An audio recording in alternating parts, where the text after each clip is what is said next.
Hey everyone, welcome to our first podcast episode for FK'n Good Time.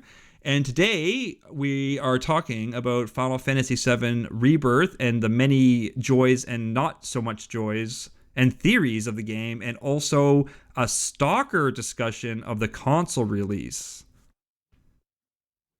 And, in case it's not obvious, if you haven't played Rebirth yet, there will be spoilers later on. We're going to try and have the first part, no spoilers.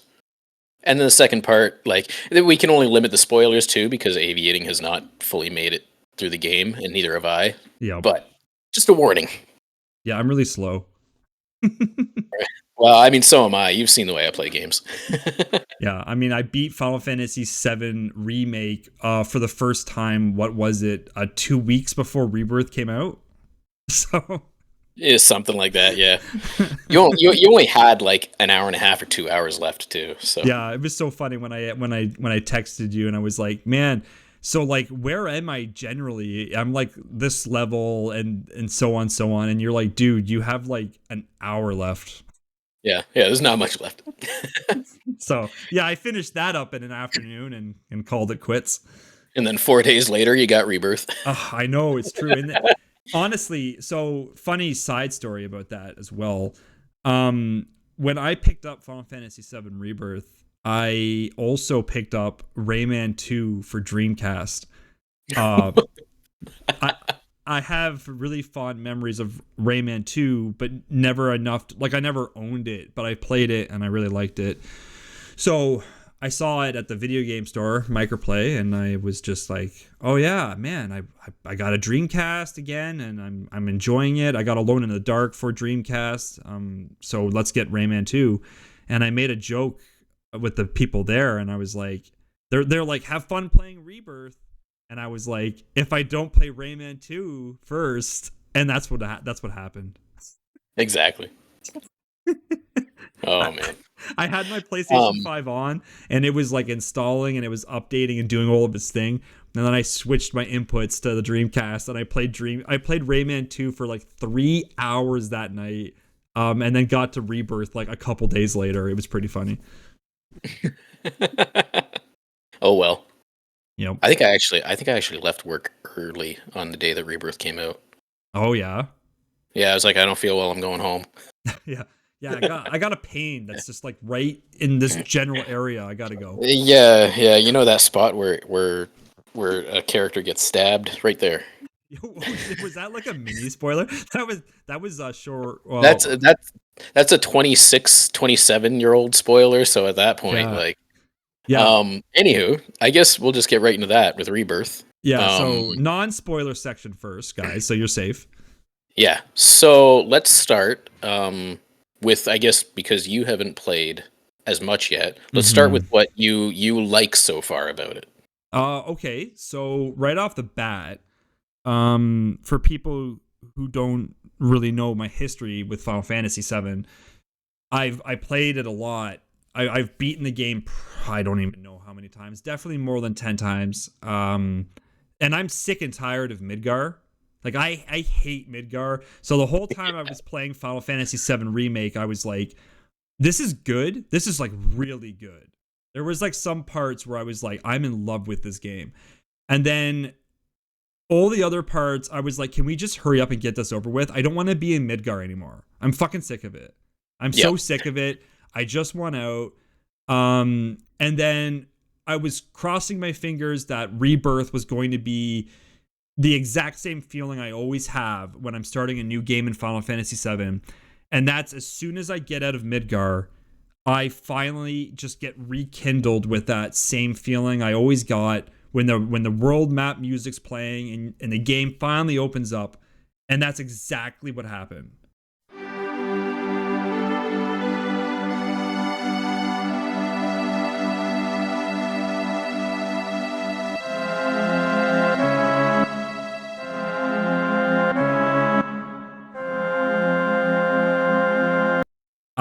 Oh my god, it was amazing. The music, like you end up in Calm, and then like when you're through that little town, you just get to that kind of open field and everything. Yeah, Oh, it hit hard. Yeah, it's really nice. And so did you ever play Final Fantasy VII Crisis Core on the PSP? I did not know.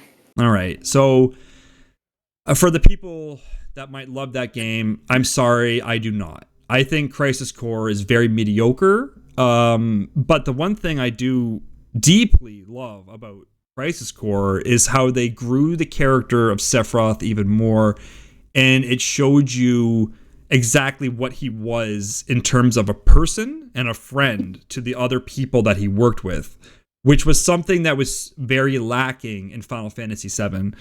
And this game took it to another level with the flashback. When Yes. Cloud and Sephiroth and the gang were in Nibelheim and they were doing that whole area, I felt so many emotions for Sephiroth that as a longtime fan of it, where I knew where he was going, I actually felt depression. You know what? This is actually, I think, part of my my positives for the game. Where now you got, if you don't have the game, you can play the demo, which includes this starting portion of it. In the original game, yeah, they show like Sephiroth, struggling with stuff, and when he snaps and becomes a villain and all that. But in this, I think having just I think the voice acting is so Yeah. key to it. The Yeah. voice acting in this game, fucking incredible. I love it. Yep. It's I, and is it not the same guy that did Sephiroth in the Advent Children movie? Because that was the voice actor for Superman. you know what? I was wondering about that, and I had meant to look it up, and I didn't, and I will do it right now. So who did Sephiroth in Advent Children? So while you're But looking up that, I'm gonna talk about a specific scene that it really hit me, and that's when I knew I was gonna hate this whole fucking game. as a joke, that I knew I was gonna really feel for Sephiroth, and that was possible spoilers if people don't know what happens during the Nibelheim flashback, but it's in a demo, so go play it. It's not a huge part, but it happens.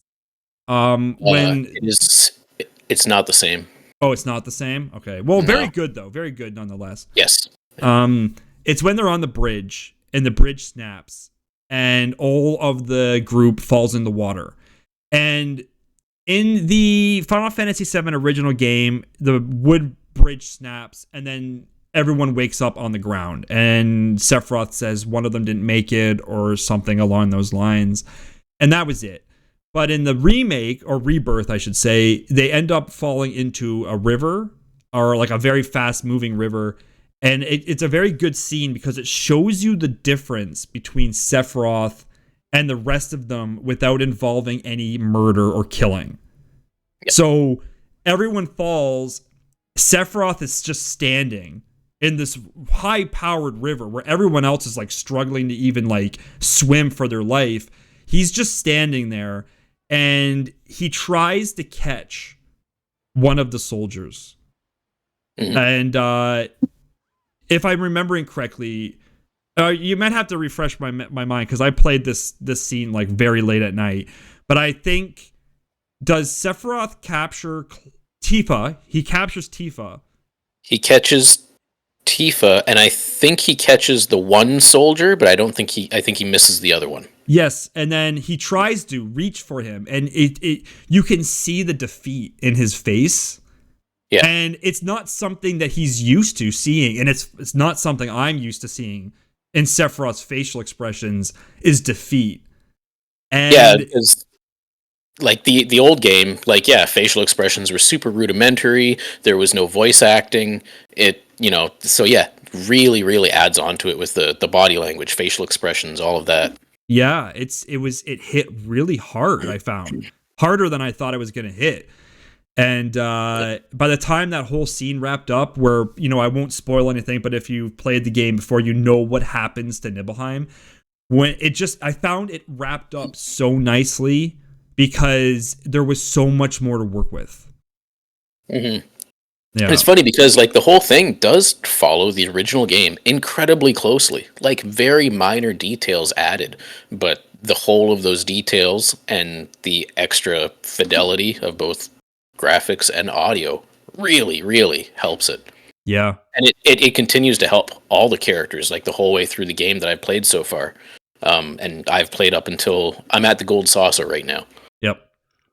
So Well, another thing it's important to realize too is that Rebirth, along with Remake, is not a direct remake.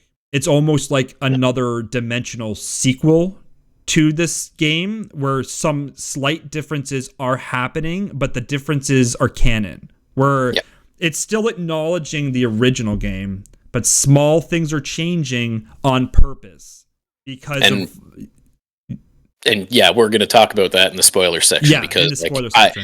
I have theories. Yes, there's many theories actually.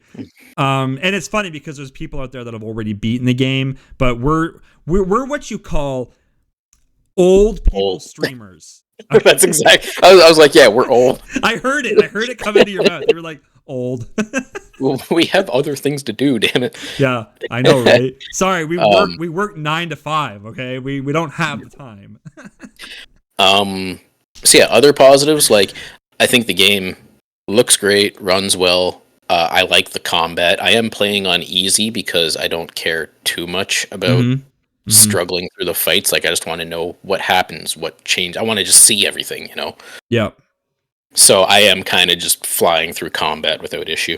So. Yeah, that's another thing too. I'm doing that as well, but I played Remake 99% through basically on hard mode because I forgot that I started the game on hard mode, and then when I realized that it was, I can't remember the boss. I remember texting you where I was like, "Did you have a problem with this boss?" And then I found out that if you put it on easy, basically just steamroll the boss, and then I beat the game. But so this time I went to easy mode. I don't have the time, and I'm sure I could do it if I wanted to, but like there's just no time in the day for it. But to go back to with what I was talking about with the differences, the Nibelheim flashback is super important because as far as the characters that are influencing the changes, they can't touch the flashback because that's still very much in Cloud's memory, as messed up as that memory is. And again, spoiler, if if people don't know about the Nibelheim flashback, there is something not right about it, but that's for you to discover, or we'll talk about it later. But that is a perfect example of what they could do if they wanted to remake Final Fantasy VII key to key, because that flashback is legit. That is straight from Final Fantasy VII with all of the added bonuses of being on PS5. Yep. Like they could do a proper like entire accurate remake of the first one, and they could just copy and paste that. Yeah, it's perfect. Yeah. It's absolutely perfect. Insert the meme with Homelander. It's perfect. I gotta tell you, it was perfect. Perfect. Everything, down to the last minute details. It was down. So yeah, we like the way it plays, the way it's presented. Mm-hmm. The battle's good. Do we want to get into stuff that we're not too keen on? So here's an interesting one for me. Mine is music. So we already talked about the music hitting when we start the game and we get at a calm and we're in the quote unquote world map. And that music is so masterfully redone that it just hit so many nostalgic memories, right? But then there's some things that are still very good, but it's personal pet peeves of mine. So don't take it as like an outright negative. But I don't like how the battle music keeps changing depending on where you are. It throws me for a loop because sometimes you'll be doing like a side quest or something and it'll be playing this you meet this one merc, or she calls herself a merc and I forget her name now, but the music is very happy and very free, and that's fine. But when you get into a battle, the music turns into kind of like this festive music, and I wasn't expecting it.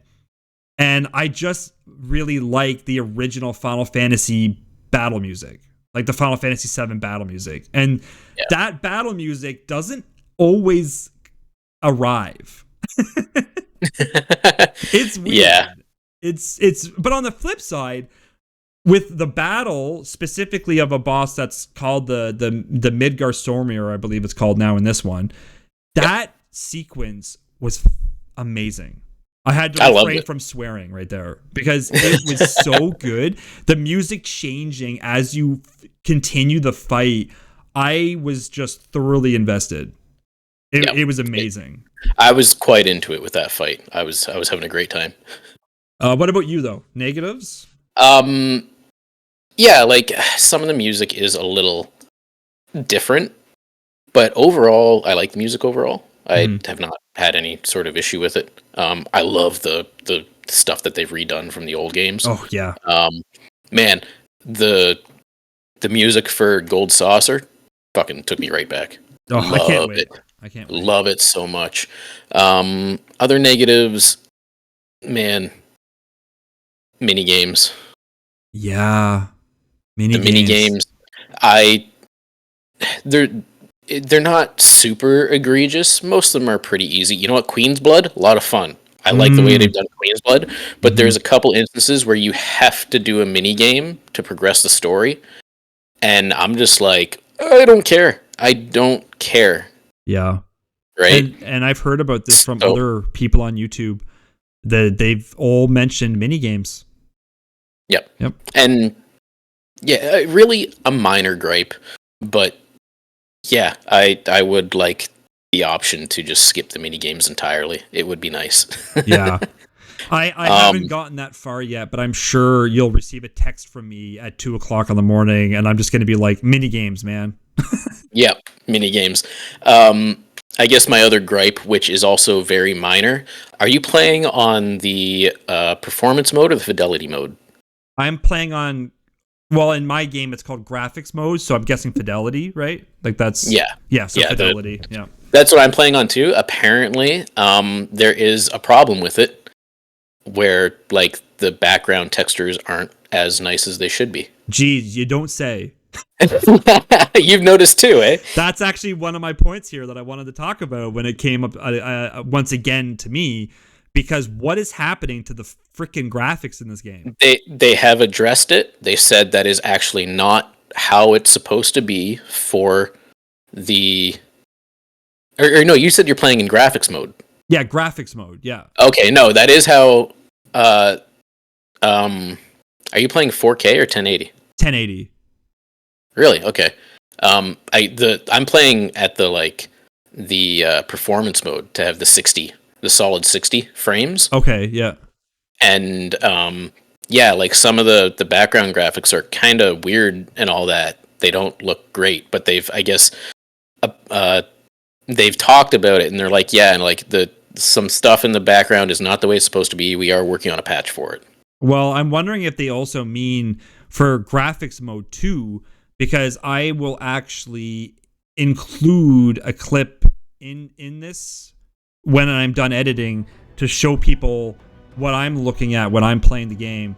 And again, to be perfectly clear, I'm playing in graphics mode, and some of the times when I zoom into a rock or a wall, there's nothing going on. It is just like this really muddy, washed out texture, and it leaves me scratching my head because the character models are outstanding.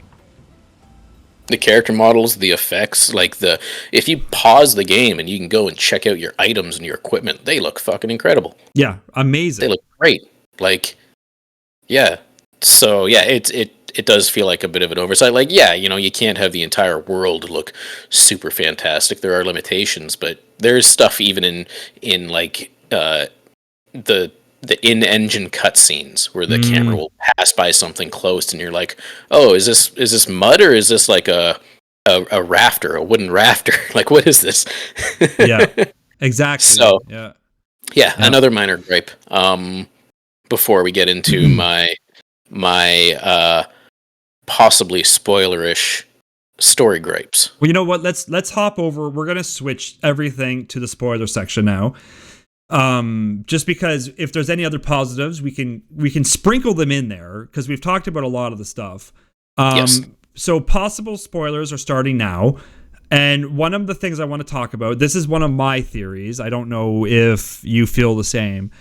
I just finished up the Midgård-Zormr fight, and there's a scene where Cloud gets grabbed by the Midgård-Zormr and he's brought down to the depths of the swamp, and then Sephiroth appears, and I was not terribly surprised about that because Sephiroth has been having his fingers in everyone's pies recently in this game. And he basically says no thanks, bro, and he kills the Midgård-Zormr, but he kills the Midgård-Zormr as well in the original Final Fantasy VII. But off screen. And the Midgård-Zormr is wrapped and impaled around a tree. So when I was a kid, I always had this mental image of Sephiroth just yeeting the Midgård-Zormr onto this wooden tree, like the dead tree, with his own physical body strength. Like, I know it doesn't sound realistic because while Sephiroth is strong, he's also stronger in magic and stuff like that. My idea of it in the original was a bit different. He slayed it and then he put it up there like Vlad the Impaler to make a statement. Yeah, that's true. And that was my assumption in the original game. And in this one, we just see him like almost magically whoop-de-doop up on the tree. Yes. And my theory is because we don't actually see Sephiroth kill the Midgård. Sorry, it was called the Midgård-Zolom, I think, in the original. Yes. Since we don't see him kill it on screen, after the Midgård-Zormr fight, I was thinking, are they implying that this is how it happened in the original? You know what I mean? That's actually something I'm going to get into. Yeah, because when he slays it and then casts, I'm going to guess it was arrow or whatever it was, to shoot the Midgård-Zormr out of the swamp and he lands on the tree, did that crisscross between dimensions?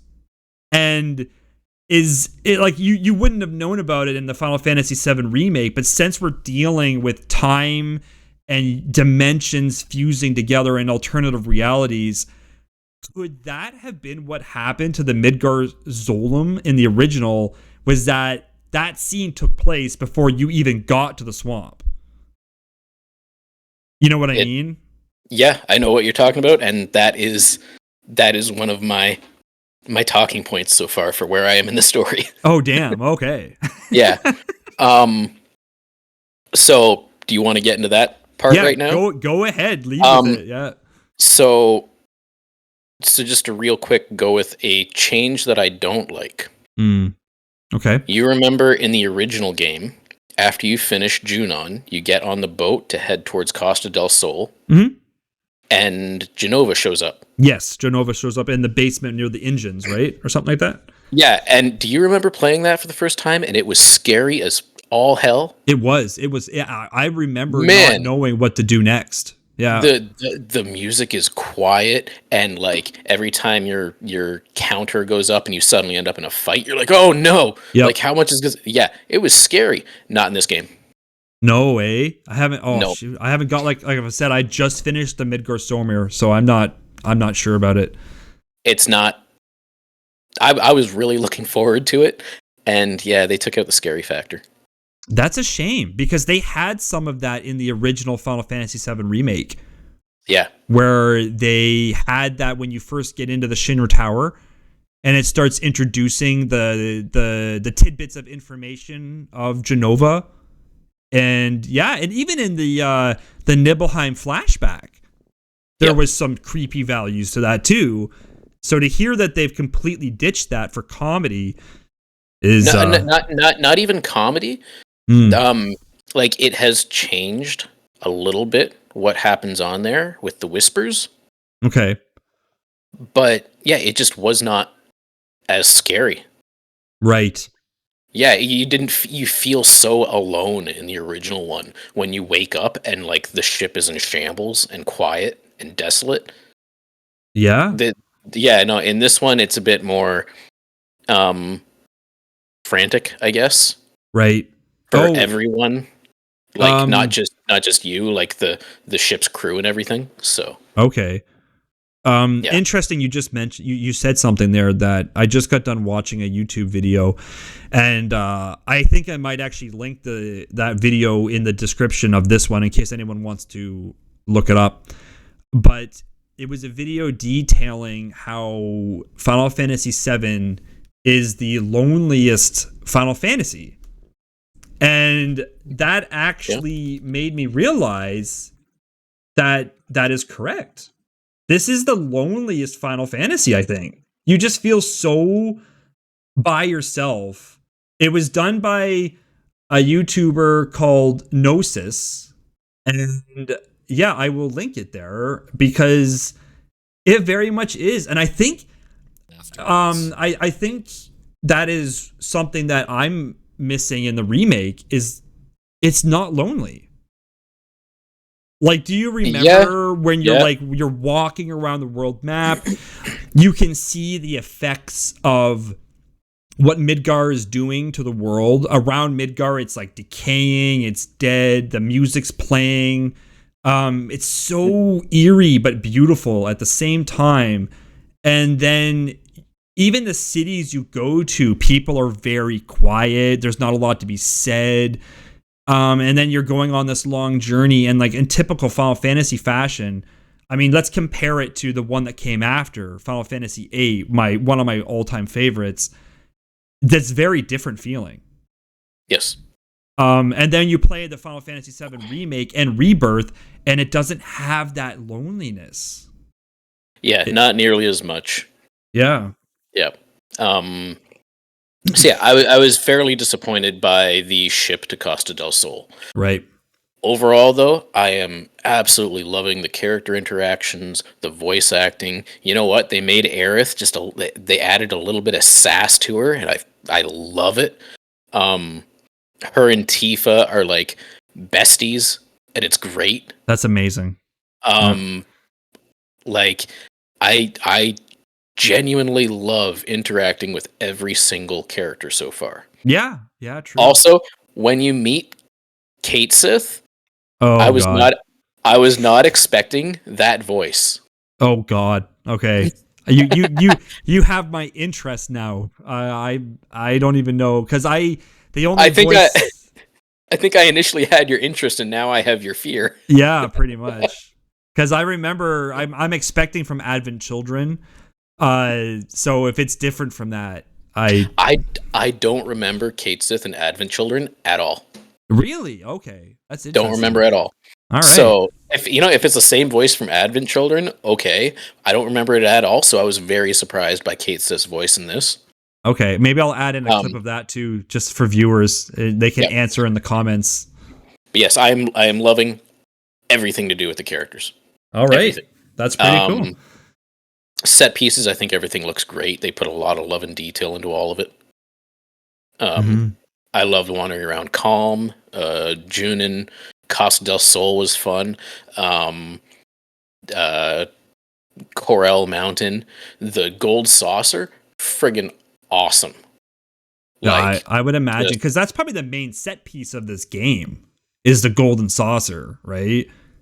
Like I've only been there for I'm like 35 hours in. I've only been there for like an hour. Yeah, but I mean like that's probably the grand display, right? Because after that you have like some other locations, but if you think about it, the Golden Saucer is a perfect opportunity to kind of be like, this is what the world looks like or what could look like. So that I'm in my head, because I haven't gotten there yet in Rebirth, I'm just imagining all of the art detail and the wow factor in the Golden Saucer. Yeah. You know what? Honestly, I think what I'm most excited about was seeing how much detail they put into Gold Saucer. Mm-hmm. Is how much detail are they going to put into the ancient city? Oh God. I know, like the Temple of the Ancients. Oh God, we're getting so far ahead of ourselves here. Okay. So now theories and possibilities and story beats. So you saw at the start of the game Yep. when the group leaves Midgar after the end of Remake, Yes.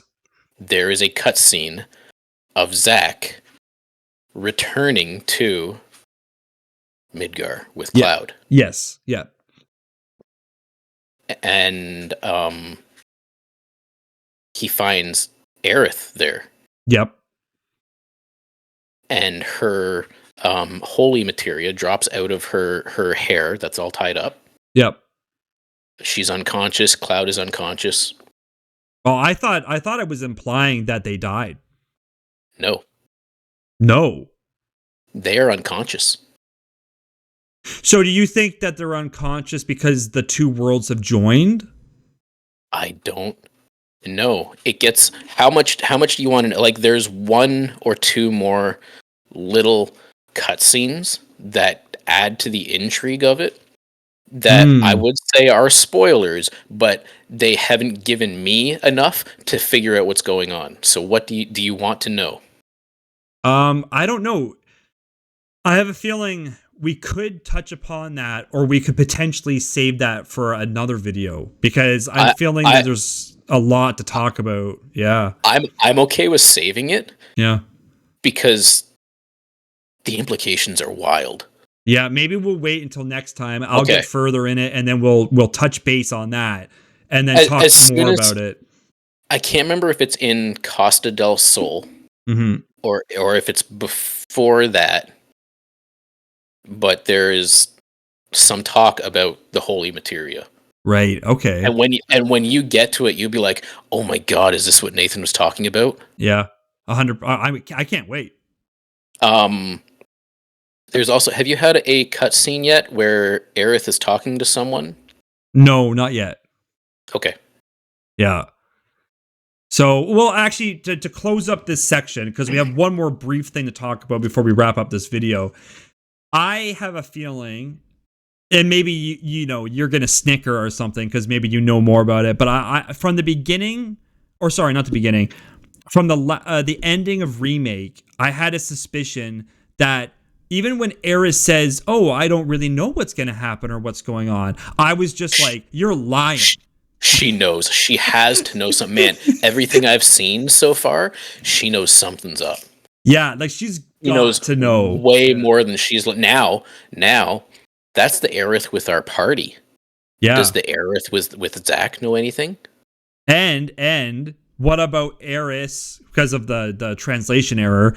I'm gonna refer to original Final Fantasy VII Aerith is Aerith, and then the new one is that's Aerith. A good thing. We don't know though. What if the new one is Aerith? Yeah. And the one with Zack is Aerith. Like that's a good way to differentiate them. Yeah. Which one's which? I know it's a translation error, but for this sake and purpose to make it easier, I'm gonna refer to original OG Aerith as Aerith. And then I'm wondering, because in the original game, she automatically starts knowing something. She mentions that she knows what to do now. And she keeps mentioning about how the ancients are talking to her. And well, was that the ancients, or was she talking to herself? That which still technically correct. Yeah. So the best kind of correct. Yeah. There are things too that are happening with new Aerith that she doesn't seem to understand. Right. And are throwing me for a loop.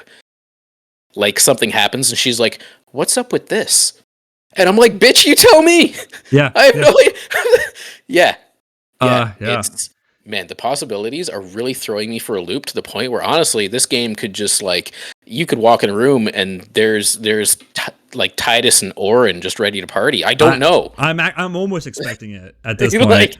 Yeah. So yeah. And then so another brief thing I want to talk about is that oh shoot, I just lost it. Oh shoot. What was I going to talk about? It was Aerith and about knowing. Oh yes, so I almost get the feeling that this is like Avengers, where Doctor Strange tells Tony Stark that out of all the ways to end it, there's only one. And then at the ending of the movie, he points one finger up at Tony to let him know that this is it, right? This is the moment where he has to do what he feels he has to do to finish off Thanos and stuff like that. I'm almost wondering, did Eris die in the original Final Fantasy VII because she knew that's what had to happen? There's so many things, and you know what? Sephiroth knows more too. Well, he definitely does, because at the ending of the remake, when you encounter Sephiroth, I don't think that's the same Sephiroth at the ending of the game. He talks about how like you've broken away from fate and destiny, and a new world has begun. And he needs your help. He mentions that he wants Cloud to join him to escape destiny. And I'm starting to wonder, okay, how many Sephiroths are there? How many Clouds? How many Erises? Because in my mind, I at least see 2 Sephiroths, and I almost see 3 Eris or Aerith characters, and 2 of everyone else as well. Like it's crazy. I don't even know. There's a wild web going on, and I have no idea where they're going to take it. I'm super excited for it. Yeah. And like, man. And I'm gonna, you know what? You people on the internet can burn me at the stake for saying this, but Final Fantasy VII Remake, you had me either way. I could have had a straight up remake, or I could have had the changes. I didn't really care. But Rebirth, what they've shown me already, and I'm not even as far as you too, I wouldn't have it any other way. I am very much enjoying it. This is taking Final Fantasy VII in a bigger direction. It's, at the ending of the day, the original exists, and the remakes could not exist without the original. And if they wrap it up in the way that I think they're going, it's almost like the original couldn't exist without the remake. It's weird, and I'm excited. I'm all for it. I'm wondering what other parts of it tie into Advent Children. Yeah, it's true.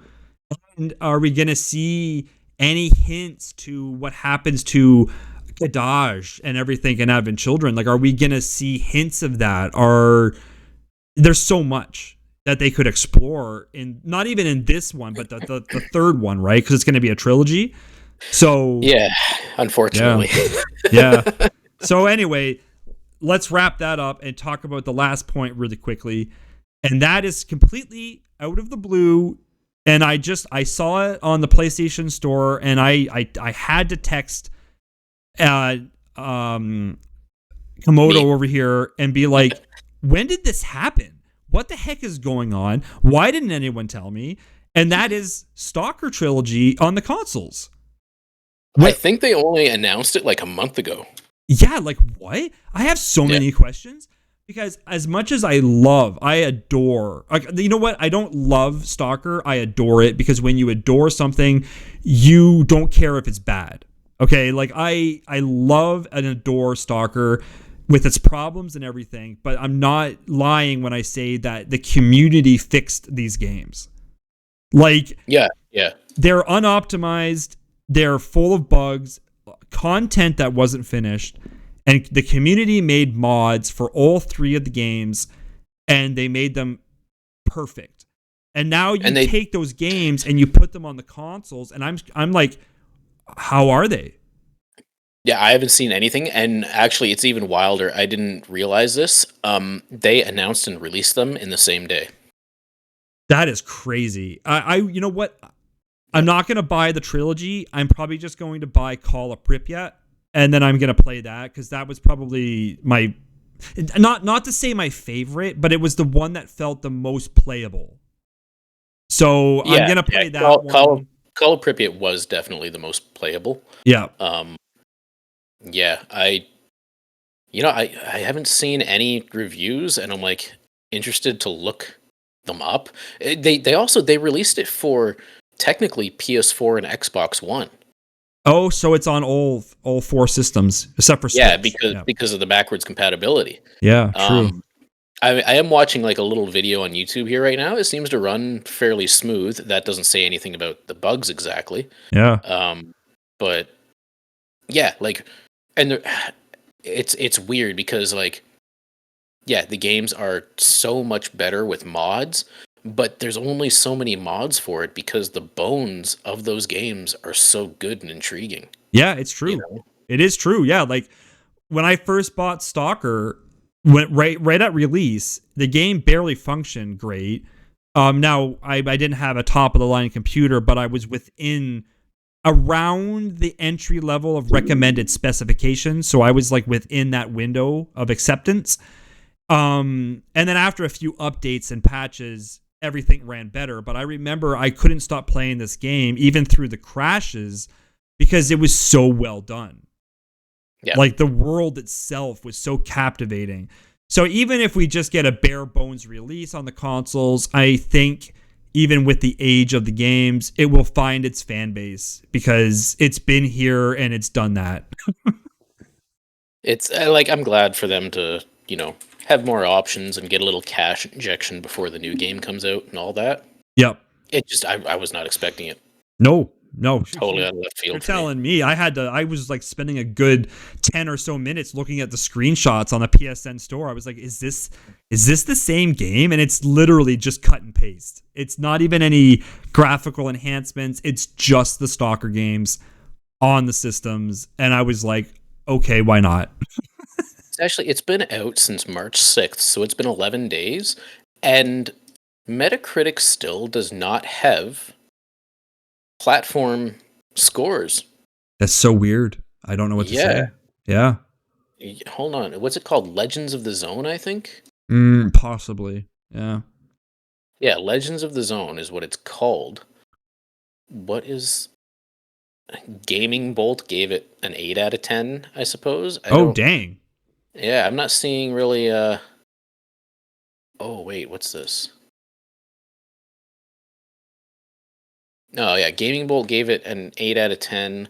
A Czechoslovakian reviewer gave it 7 out of 10. That's it. That's it so far for critic reviews. Well, I mean, I don't trust just 1 or 2 critics, but if we were to take that, one gave it 8, one gave it 7, that gives us a rough window. I'm in my mind before playing it, I have an idea that it's going to probably sit at around a 7 just because of the jank, but who knows? I could be wrong. It could be more of an 8 or a 9. I don't even know. Yeah,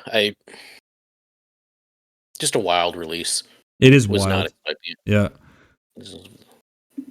Yeah. So, if you get a chance, try out the games. Like if you've never played them before, totally worth trying. Yeah, and like we said, Call of Pripyat is the most complete and best feeling one. Yes, if you're watching the stream and you want to know which one to buy, and you only have like enough to buy one, buy Call of Pripyat.